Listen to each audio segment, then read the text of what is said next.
The chamber was electric, alive with the restless shuffle of papers, the hum of whispered alliances, the snapping rhythm of cameras that never seemed to rest. Under the vaulted ceiling, history had always been written in raised voices and pointed fingers, but rarely in a silence so sudden, so sharp, it felt like the air itself had been cut. It came from the front row, a voice fueled by both fury and performance. The Congresswoman leaned forward, her words firing like a gunshot. Who even gave YOU the right to speak for America? Every head turned. Every lens focused. The sound of the question ricocheted through the chamber like glass shattering on marble. A murmur rippled across the floor, part outrage, part anticipation. It wasn't just a challenge, it was an attempt to erase, to discredit, to humiliate in front of the entire nation. Melania Trump sat still, her hands folded lightly, her expression unreadable. She had always been an enigma in rooms like these, watched, judged, yet rarely heard. And now, before the flashing cameras in the eyes of the country, she was being dragged into the storm head-on. The Congresswoman wasn't finished. Her voice grew sharper, louder, fueled by the energy of confrontation. This is America's stage, not yours. You married into power. You didn't earn it. You don't belong here. Each word was a strike, deliberate and cruel, meant to pierce not just Melania, but the millions watching who had ever been told they were outsiders. A gasp rose from somewhere in the gallery. The journalists scribbled furiously, their headlines already forming. Congresswoman explodes at First Lady. The tension was unbearable, the moment teetering on the edge of collapse. Melania remained silent. Not a flicker of emotion crossed her face. But silence, in that instant, was not weakness. It was suspense. The chamber leaned into it, straining to see whether she would shatter or stand. For those watching at home, hearts tightened with a single question. Would she endure this insult like so many before?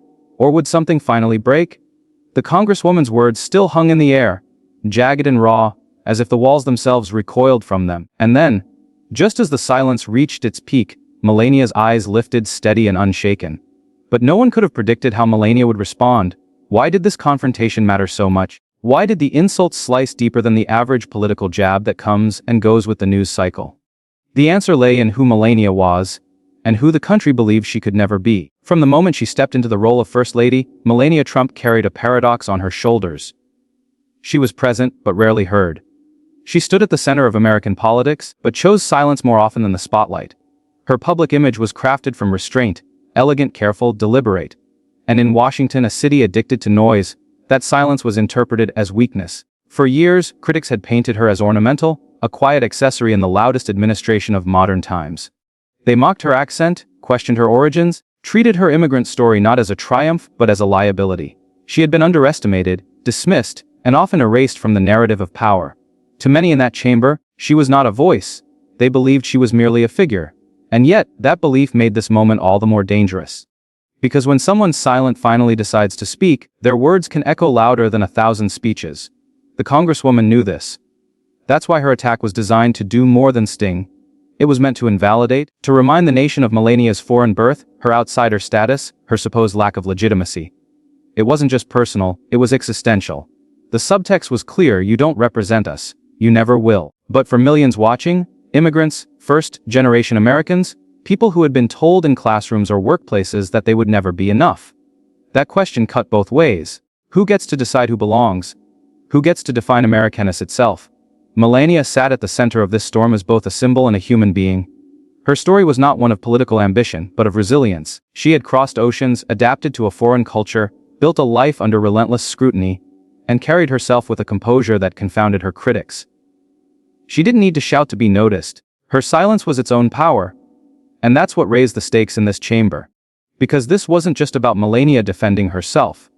It was about every person who had ever been told their voice didn't matter. Every immigrant child who had been mocked for an accent. Every outsider who had been told they didn't belong. The Congresswoman's fury wasn't simply a clash of personalities. It was a clash of worldviews. On one side, the arrogance of exclusion, the fire of self-righteous anger. On the other, the calm, unyielding dignity of someone who had survived storms before and would survive this one too. This wasn't just about Melania, whispered the commentators on social media as the clip replayed across timelines. This was about who gets to define Americanness itself. And with every second of silence, with every calm glance from Melania that betrayed no fear, the tension only grew sharper. Something was about to break, because silence could not hold forever. And as the tension grew, the Congresswoman decided to go even further. Long before her words reverberated through the chamber, the Congresswoman had built a reputation on confrontation. She was no stranger to the spotlight, no stranger to the theater of outrage. To her supporters, she was fire incarnate, a woman unafraid to scorch her opponents with sound bites designed to dominate the evening news. To her critics, she was chaos given a microphone, a master of noise who thrived on disruption rather than dialogue. Her career had been stitched together with moments of fury. In her first term, she made headlines for storming out of a committee hearing when her motion was rejected. During a town hall, she famously pointed her finger at a young constituent, shouting over his question until the moderator had to intervene. In another clash, she ridiculed a fellow representative on live television, laughing not with wit but with scorn, the kind of laughter that was meant to wound rather than persuade. She built her brand not on policy nuance but on spectacle. Every confrontation was clipped, shared, and retweeted. Every insult became a meme. The cameras adored her because she gave them the chaos they craved. She knew the game, and she played it ruthlessly. But behind the theatrics lay a deeper calculation. The Congresswoman understood that outrage was currency. The angrier her delivery, the more it traveled. The more it traveled, the stronger her grip on her base. She fed off the energy of crowds who wanted their grievances shouted back at them, louder and sharper than they could manage themselves. Her speeches were less about substance and more about satisfying a hunger, for anger, for blame, for spectacle. It was this reputation that set the stage for her clash with Melania. She had faced political rivals, fellow lawmakers, even television hosts, and she had always walked away believing she had won, if not with facts, then with volume. She believed she could outshout anyone, overpower anyone, and in the process, redefine the terms of the argument. But that confidence bred arrogance. For while she was quick to point fingers at privilege, she often ignored her own. She spoke of authenticity, yet her career was built on carefully manufactured outrage. She railed against elitism, yet surrounded herself with the trappings of influence. She demanded respect but rarely gave it. Her crusade against hypocrisy was steeped in it. This contradiction became clear in moments that were less televised. Former staffers whispered about her explosive temper behind closed doors, how meetings often ended with slammed doors and raised voices. Constituents who once adored her grew wary of her theatrics, frustrated that passion rarely translated into progress. In quieter corners, people asked, was she fighting for justice or just for herself? Still, the Congresswoman thrived on the chaos. Confrontation was her stage and the chamber was her theater.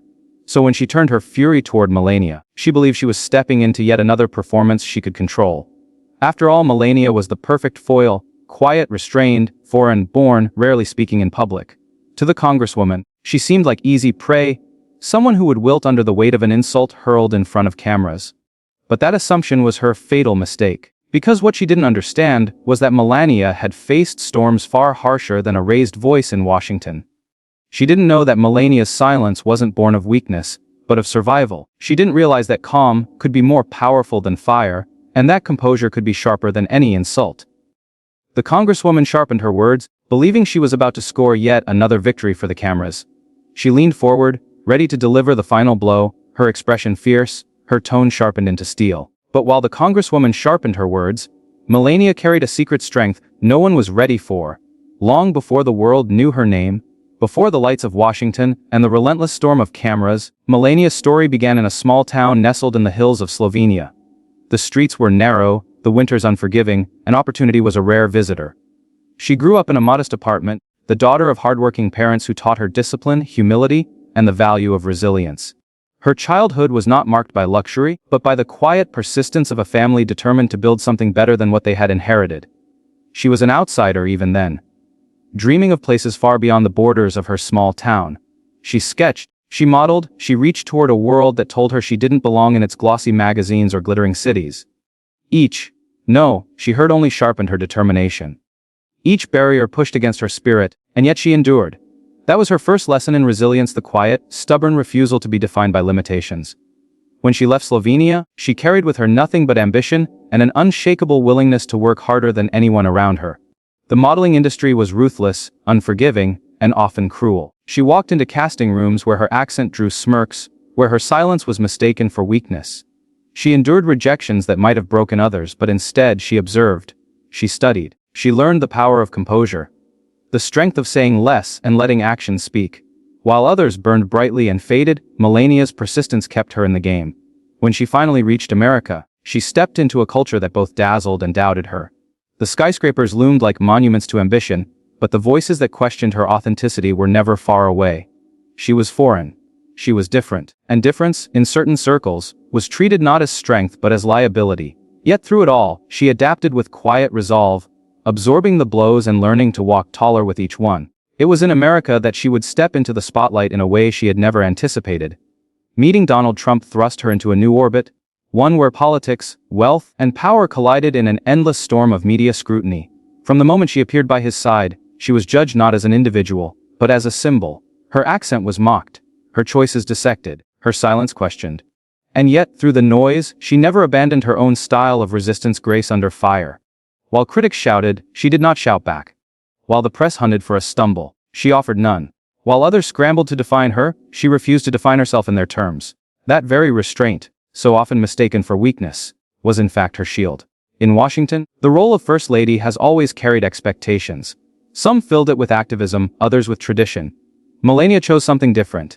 She became the still point in the storm. She appeared at ceremonies, at state dinners, at charity events, not with flamboyance, but with a quiet dignity that unsettled those who demanded drama. She carried herself as if to say, "I don't need to prove anything." This unnerved her critics, because they couldn't control the narrative of someone who refused to play by their rules. They wanted sound bites, she gave them silence.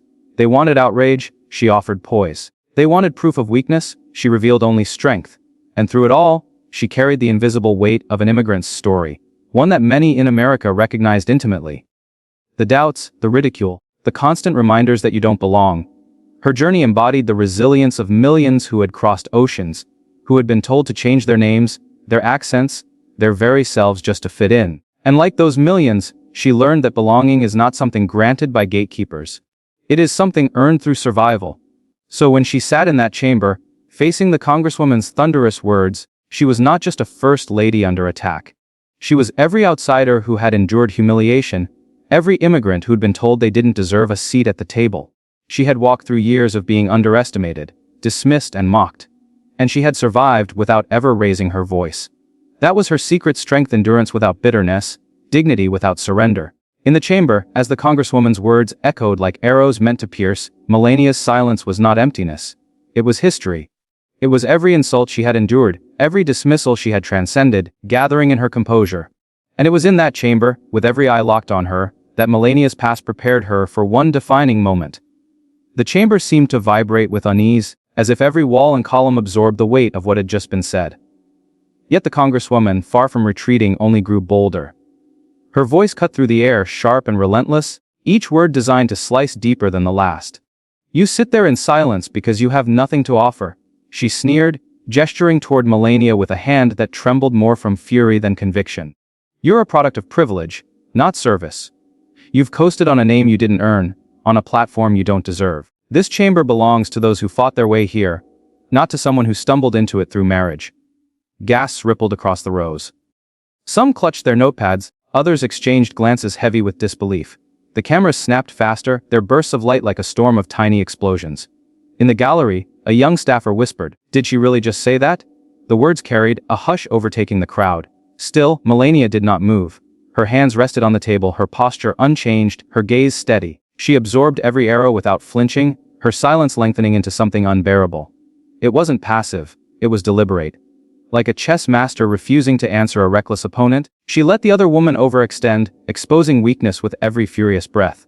But the Congresswoman, intoxicated by her own fury, pressed harder. "What right do you have to claim this mantle, to stand in front of the American people as though you speak for them? You didn't earn their trust. You didn't earn their struggle. You can't even claim their heritage. You don't belong. Not in this chamber, not in this conversation, not in the very story of America." Her words echoed like a drumbeat of exclusion, pounding louder, harsher, as though repetition might make them true. She leaned into her attack, her voice rising, filling every corner of the chamber with venom. Around her, the atmosphere shifted. Some members shifted uncomfortably in their chairs, unwilling to show approval but unable to intervene. Others raised their brows, skeptical of the cruelty now spilling unchecked. And through it all, the cameras devoured the spectacle, their lenses locked on the still figure at the center of it, Melania, serene amid the firestorm. For those watching, suspense coiled tighter with each passing second. Hearts raced not only out of sympathy but out of anticipation. They had seen Melania ridiculed before, seen her endure whispers and mockery. But never like this, never so public, never so raw. Something had to give. And still she waited. Her silence was no longer absence, it was power. Each heartbeat of quiet turned the Congresswoman's rage into overreach. Each steady breath Melania took contrasted with the frenzy unraveling across from her. And the audience, both in the chamber and across the country, began to shift their focus. They were no longer hanging on the Congresswoman's words, they were waiting, with bated breath, for Melania's. The flashes slowed, as though even the photographers feared to miss what was coming. A murmur filled the gallery, swelling, then breaking against the edges of silence. And then, finally, Melania moved. Just slightly, her head lifting, her eyes locking on her accuser with unflinching calm. Her hand drifted toward the microphone. The chamber inhaled as one, the air thick with anticipation. Even the Congresswoman hesitated, the rhythm of her fury disrupted by the sudden, subtle signal of reply. And then, with a steady breath, Melania leaned into the microphone. The silence before her words was so profound that it almost became a sound of its own. A charged stillness. Every breath, every shift of paper, every cough in the chamber echoed louder than it should have. And then Melania Trump leaned forward, her voice measured, steady and impossibly calm. "I listen." She began, her accent soft but deliberate, each syllable sharpened by restraint. "I do not need to shout. I do not need to insult. I listen." The words hung there, deceptively simple, but heavy enough to make the Congresswoman blink, caught off guard. Melania let the pause linger, scanning the room, making deliberate eye contact with the members, whose faces betrayed discomfort. She continued, "You say I did not earn my place here. But I came from a small town, in a small country most Americans had never heard of. I worked hard. I dreamed big. And like millions before me, I came to this nation because it is the land of opportunity." Gasps again. This time, not from cruelty but from recognition. The immigrant story. The American dream. Melania had quietly placed her opponent's words into a broader context. If she didn't belong, what did that mean for every other immigrant who had once been told the same? The Congresswoman's lips parted, as if ready to interject. But Melania didn't give her the space. She pressed forward, her voice never rising. "You say I have no right to speak to the American people. But I am one of them now. I became a citizen through the law, through the same process every immigrant must follow. And I will never apologize for being grateful, for loving this country that welcomed me, for respecting its traditions, and for serving it with dignity." The chamber erupted. Not with applause, not yet, but with murmurs of assent. Heads nodded. A rustle of agreement moved through the gallery. The Congresswoman bristled, trying to recover. "Gratitude doesn't make you qualified," she snapped. But Melania held up her hand, palm calm and steady, stopping the interruption without force, only composure. The gesture itself was more powerful than any shouted rebuttal. "You confuse volume with strength?" Melania replied, eyes fixed firmly on her accuser. "But America has always known the truth. Strength is not in insults. It is not in anger. Strength is in self-control. In values. In example." The room stirred again, the line sharp enough to cut the air. One could practically feel the balance shifting, audience attention moving from the Congresswoman's fury to Melania's grace, and then came the dagger. Melania tilted her head slightly, her tone cooling into precision. "You say I don't belong. But belonging in America has never been about where you were born. It has always been about what you believe. And I believe in freedom, in family, in respect. Tell me, Congresswoman, do you?" The pause was devastating. The Congresswoman stumbled, her mouth opening but no words coming out fast enough. Cameras flashed, catching the hesitation, the falter, the moment her confidence cracked. That was when the room began to shift audibly. A smattering of applause broke out, hesitant at first, then spreading as others joined in. Not thunderous yet, but undeniable. The Congresswoman raised her voice again, trying to seize back control. "You stand here, using your story to cover privilege, to pretend you." But Melania cut her off, this time with silence so deliberate it felt deafening. She leaned closer to the microphone, eyes narrowing slightly. "When you insult me," she said slowly, "you insult every immigrant who ever came here with hope. You insult every wife who ever stood beside her husband in service. You insult every woman who chooses dignity over noise." Gasps. Then applause, louder this time, rolling across the chamber like a tide. The Congresswoman's face flushed, her composure unraveling with every clap. And Melania wasn't finished. She straightened, shoulders back, her final words framed like a closing statement. "I did not come here to fight. I came here to stand. To remind people that respect is not weakness. Silence is not emptiness. And belonging is not granted by your approval. It is earned by living with honor. That is the America I love. That is the America I serve." The chamber erupted. Applause thundered, echoing up to the rafters. Even those who had been skeptical found themselves swept into the moment. A few rose to their feet. The cameras captured everything, the Congresswoman shrinking back in frustration, Melania standing still, calm, unshaken, a portrait of dignified victory. Imagined audience reactions, social validation, Melania just destroyed that congresswoman without raising her voice. Absolute masterclass in composure? Policy watcher. Goosebumps. This is why calm dignity will always win over rage. Everyday American, say what you want about politics. But Melania just gave the speech every immigrant in this country has felt in their heart. Immigrant strong. Mic dropped. Congresswoman looked like she swallowed her own words. Capital chatter news outlets lit up immediately. Commentators replayed clips of the moment on loop, marveling at the rhythm of Melania's pauses, her ability to dismantle venom without ever losing her stillness. One pundit called it a cinematic masterclass in restraint. Another remarked, it wasn't just what she said. It was the way the room bent toward her silence, the way the fury collapsed under its own weight. For those watching, the feeling was visceral. Goosebumps. A collective shiver as truth eclipsed arrogance, as calm dignity proved more devastating than rage could ever hope to be. And as the chamber finally settled, the congresswoman slumped in her seat, her fire extinguished not by force but by contrast. Melania sat back, her face betraying nothing more than the faintest flicker of serenity. It was a victory not of words alone, but a presence. And it was in that presence that America saw something rare: dignity wielded as power. The moment the chamber doors closed, the confrontation was no longer confined to marble walls and flashing cameras. It spilled outward, surging through television screens onto social feeds and into living rooms across America. Within minutes, clips of Melania's calm counterattack were clipped, captioned, and launched into the digital bloodstream. The hashtags appeared like wildfire: dignity speaks, immigrant strength, and most brutally for her opponent, fake Congresswoman collapse. Twitter, Facebook, Instagram, TikTok, the platforms pulsed with the moment. A freeze frame of Melania leaning into the microphone circulated endlessly, accompanied by captions like, "Strength isn't in insults, it's in dignity." Others shared side-by-side photos, the congresswoman red-faced and flustered, Melania poised and unflinching.